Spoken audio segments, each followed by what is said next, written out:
Muy buenas noches, bienvenidos a Contexto Global de France 24. Yo soy Elena Lozano y todo lo que verá a continuación es noticia. Iniciamos. El USS Gerald Ford partirá muy pronto desde las costas de Venezuela a Medio Oriente. Donald Trump hizo el anuncio de un segundo portaaviones en medio de las crecientes tensiones con Irán y las amenazas del mandatario de graves consecuencias si Teherán no cede en su programa nuclear. Colombia da marcha atrás al mayor aumento del salario mínimo registrado en el país. El Consejo de Estado ordenó la suspensión temporal del 23,7% para 2026, decretado por el gobierno de Gustavo Petro. Ahora el Ejecutivo tendrá 8 días para expedir un nuevo decreto. En sesión extraordinaria, el Congreso de Perú debatirá y votará el próximo martes para decidir si retira del cargo a José Gerí. El presidente interino es acusado de supuesto tráfico de influencias, contrataciones a modo y encuentros semiclandestinos con contratistas chinos. Tenemos reporte desde Lima.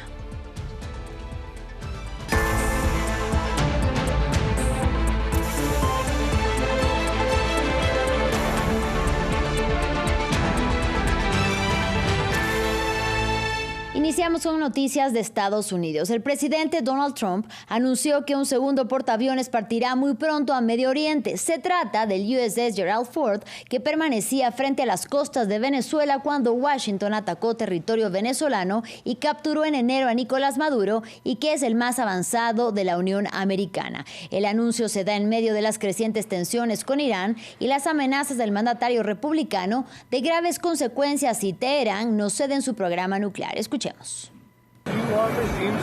¿Quieren un cambio de régimen en Irán?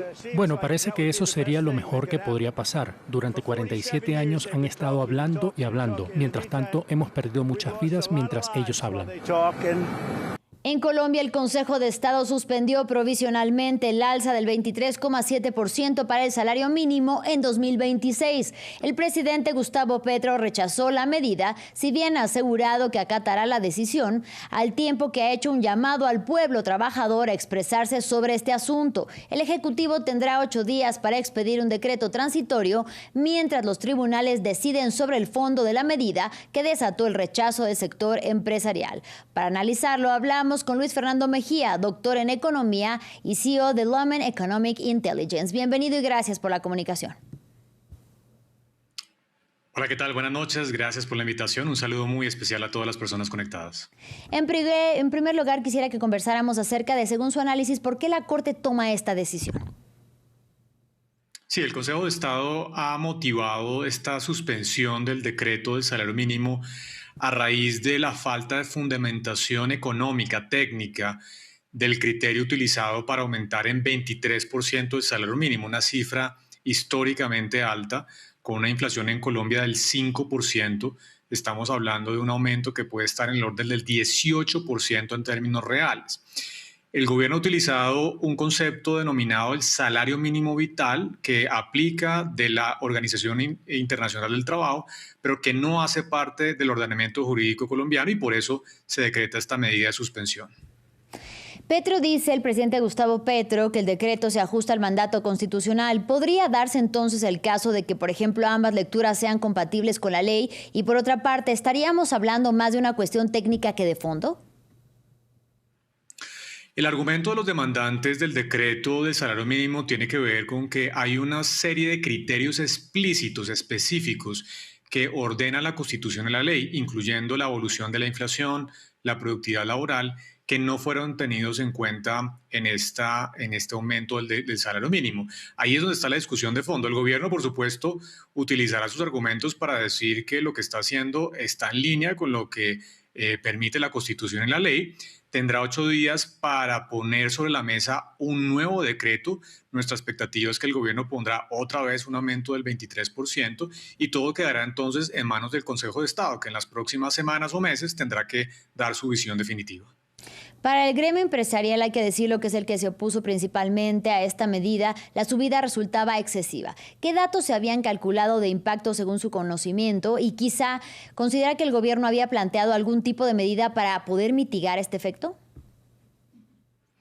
No, arranco con lo último. Realmente el gobierno habla de un aumento del 23% que en su visión no iba a generar ningún efecto negativo. Realmente los análisis económicos independientes pues muestran que en efecto este aumento muy grande del salario iba a generar presiones en inflación y de hecho las expectativas de inflación en Colombia habían subido. ¿Cuál había sido la cifra razonable? En el contexto de la mesa en concertación del salario mínimo, los empresarios habían hablado de una cifra de entre el 7 y el 8% y los sindicatos habían hablado de una cifra del 16%. El gobierno entonces sorprendió con una cifra muy por encima de cualquiera que se había discutido en la mesa y también eso hizo parte de la decisión que acaba de tomar el Consejo de Estado en Colombia. Estamos hablando de las afectaciones, pero ¿qué hay de ese amplio sector que se veía beneficiado? Es decir, desde la izquierda y los agentes sociales se llama a la movilización. ¿Cómo cree que puede impactar en el corto plazo esta decisión en el sector de la población que sí se veía beneficiado? Sí, tal vez es importante mencionar que en Colombia, infortunadamente, el 55% de los trabajadores son informales y ganan menos del salario mínimo, es decir, no se verían beneficiados. De los casi 23 millones de colombianos que están trabajando, ocupados actualmente, solamente cerca de 2 millones ganan un salario mínimo, así que estamos hablando de cerca del 10% de los ocupados. El resto realmente no tenía ningún beneficio. Pero por supuesto, políticamente va a ser muy rentable para el gobierno utilizar esto como una bandera frente a sus votantes, frente a sus bases de votación, especialmente en el contexto además de una campaña política. En el mes de marzo tenemos elecciones para el Congreso de la República y en los meses de mayo y junio para la presidencia. Así que esta medida no solamente tiene implicaciones económicas, sino también, por supuesto, implicaciones políticas importantes. Justamente usted habla de implicaciones políticas para el gobierno, es decir, para el oficialismo. ¿Qué hay, por ejemplo, para los candidatos que más bien podrían tomar esta medida o esta decisión de cara a las elecciones legislativas y presidenciales como un ofrecimiento también para sus votantes? Así es, yo creo que esta es una buena noticia al final de cuentas para el gobierno y para los candidatos del oficialismo, del pacto histórico que es el partido de gobierno, porque, digamos, le da aún más réditos a esta visión según la cual las cortes y los estamentos económicos y jurídicos del país se oponen a beneficiar a los trabajadores. Así que es un argumento muy poderoso desde el punto de vista político que seguramente dará réditos importantes en materia electoral. De hecho, esta mañana estaban preguntando a los candidatos opositores al gobierno sobre esta medida y naturalmente ninguno dijo que estaba de acuerdo con esto. Entonces, políticamente creo que va a ser muy rentable para el gobierno y seguramente, ratifico, tendrá implicaciones importantes en las elecciones de presidencia y también de Congreso de la República. Muchísimas gracias por su análisis a Luis Fernando Mejía. Gracias por la invitación. Feliz noche. Buenas noches. Y en otros temas, será el próximo martes 17 cuando el Congreso de Perú celebre el pleno extraordinario para debatir y votar las mociones que buscan destituir a José Gerí. Al presidente interino que asumió tras la destitución de Dina Boluarte se le acusa de sostener supuestos encuentros semiclandestinos con empresarios chinos que son contratistas del Estado, también de presuntas contrataciones de jóvenes funcionarias y tráfico de influencias. Recordemos que el pleno extraordinario podrá celebrarse después de que el jueves el Congreso lograra reunir las 78 firmas que eran necesarias. Nuestro corresponsal Francisco Zacarías nos amplía. El presidente del Congreso de Perú, Fernando Rospigliosi, convocó a sesión extraordinaria del Pleno del Parlamento el 17 de febrero para debatir y votar las 7 mociones de censura contra el presidente José Gerí. Las iniciativas están enlazadas en cuestionamientos referentes a la idoneidad política y ética del mandatario para continuar en el cargo. Se requiere una mayoría simple en los votos de los congresistas para aprobar algunas de las 7 mociones. El presidente del Parlamento, Fernando Rospigliosi, ha dicho que si Gerí es censurado, el Congreso nombrará entre los legisladores a un nuevo presidente, quien gobernará interinamente el Perú. Muchos esperan que la gestión dure hasta el 28 de julio de 2026, pero esta ha sido una jornada más que complicada para José Gerí, porque horas antes la Fiscalía acumuló una segunda investigación contra el mandatario, esta vez por el presunto delito contra la administración pública en la modalidad de tráfico de influencias, debido a la contratación de mujeres jóvenes, luego de sostener reuniones nocturnas con Gerí en el Palacio de Gobierno. La indagación del Ministerio Público trata de precisar si es que el gobernante habría ejercido influencia sobre funcionarios para la contratación de 9 personas en el despacho presidencial y otras 2 en diferentes áreas del Estado. La diligencia está programada para el 2 de marzo en el Palacio de Gobierno y en caso que el Congreso lo censure, José Gerí, sin la inmunidad presidencial, tendrá que acudir a la Fiscalía.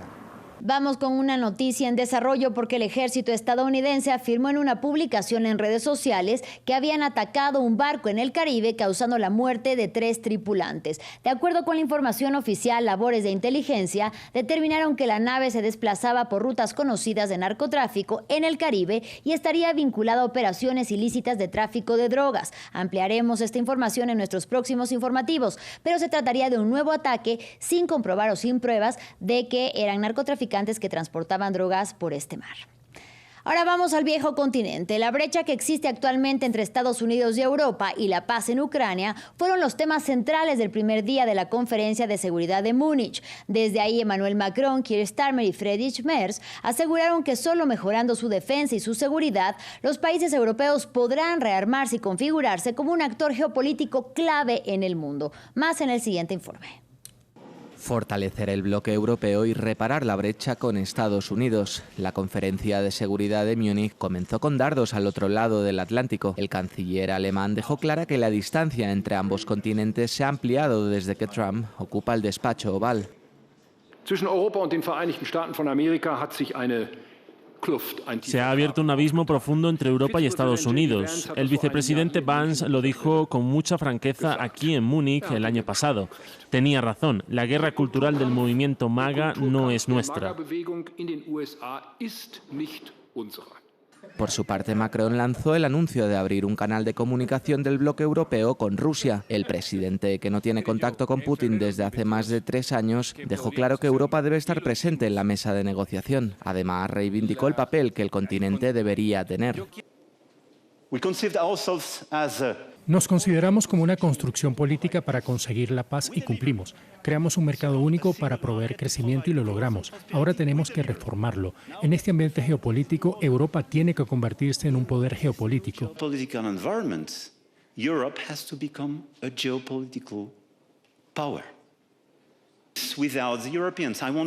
Ninguna paz sin los europeos puede ser posible.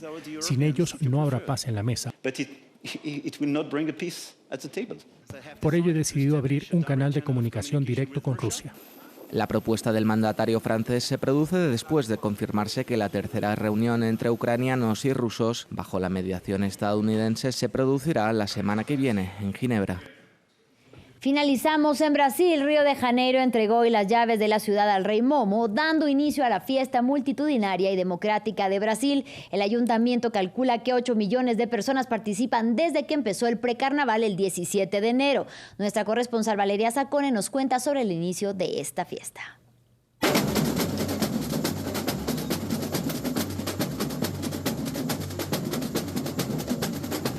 Ya es carnaval en Río de Janeiro y hoy es la primera de las 5 noches de desfiles aquí en el Sambódromo, en la pasarela de la Samba, donde se presentarán en total 27 escuelas. Hoy es la vez de las escuelas de la Serie Oro, es decir, de la Serie B, las escuelas que aspiran a subir de división y como siempre hay mucha expectativa y mucho entusiasmo. O Sambódromo, para mí, el Sambódromo para mí es una esencia inexplicable. Cuando toca la sirena en la entrada de la avenida es una emoción única. Y para quien nunca probó esta emoción, vengan, participen junto a nosotros. Venga, participe conosco. El Ayuntamiento de Río de Janeiro estima que habrá 8 millones de personas en este carnaval, de ellos 2 millones de turistas nacionales y extranjeros, un 8% más que el año pasado, como las turistas francesas que están a mi espalda y que van a bailar samba durante el desfile de una de las escuelas de Río. Somos 52 chicas francesas y vamos a integrar la sección de bailarinas de la escuela Jacarezinho y estamos llenas de amor. Me parece que está muy bien que haya cada vez más gente de afuera conociendo nuestro carnaval. Pero el carnaval no es solo diversión. Se espera que la ciudad ingrese este año 1.150 millones de dólares en un año marcado por un récord de turistas extranjeros en Río de Janeiro. Así llegamos al final de este espacio informativo, pero los invitamos a que se queden con nosotros porque ya viene Alejandra Luco y Aquí América. Hasta la próxima.